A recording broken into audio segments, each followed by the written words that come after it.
They always say first impressions are most important, and in order to close more jobs, we need to nail the initial discovery call every single time. And here's how.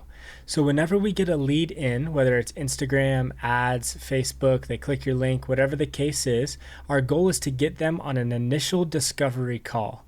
On this call, we're going to frame it and we're going to tell them this straight up, that the goal of this call is to make sure we're the right fit for each other. Okay, saying that is super important because it relieves pressure from the homeowner. They don't feel like you're begging for the work.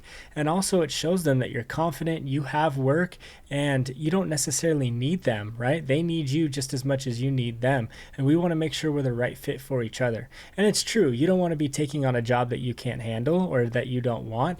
And they need to work with somebody who can actually solve their problems. So when we get them on the phone, we'll say, hey, Mr. Customer, the point of this call is really just to make sure we're the right fit for each other.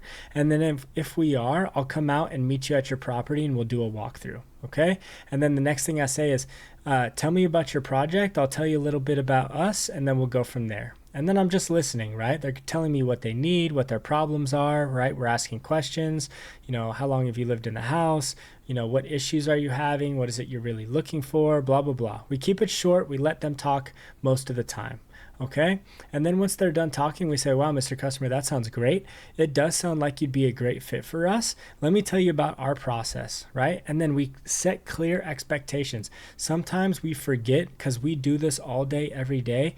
And we forget to really explain what our process is to our customer. Let them know, hey, first we start with our call. Then I'm going to come out and I'm going to meet you on site. I'm going to tell you all about our design package and what we do. And if it all looks good, then we'll move forward with a design. And then I can get you an accurate estimate and then we'll move forward with the job, right? Explain your process. It's super important.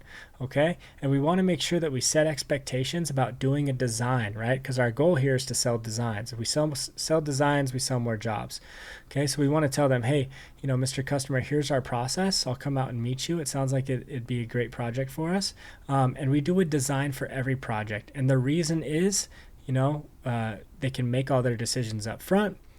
They can get an accurate estimate. We can provide you an accurate estimate and we can avoid change orders during the project, which is going to save everybody time and money. Okay, so we say that, and then from there we schedule the on-site meeting. So that's really the goal of the design discovery call, is to schedule that on-site meeting, but to make sure that we're qualifying the lead first. We don't want to be going out to somebody that's not the right fit for us. Okay, and the best way that we can schedule the on-site meeting is by giving the customer a time. We don't want to be asking them what time works. We want to say, hey, I'm available at 2 p.m. today. Would that work for you? Right? Or I'm available at 4 p.m. I'm assuming you and the wife will both be home. Okay. We want to get a time down and we want to give them the time, and we really don't want to schedule out more than 24 or 48 hours. We want to move fast. We want to help them out. Okay. And then that last thing I mentioned, I'm assuming that you and your wife would both be home. That's important because we want both decision makers to be there. Our goal of the on-site meeting is to sell the design, and we can't sell the design if both decision makers are not there. Okay. So that's how we structure our call. That's how we structure and set up the design discovery call and set up this potential lead for success.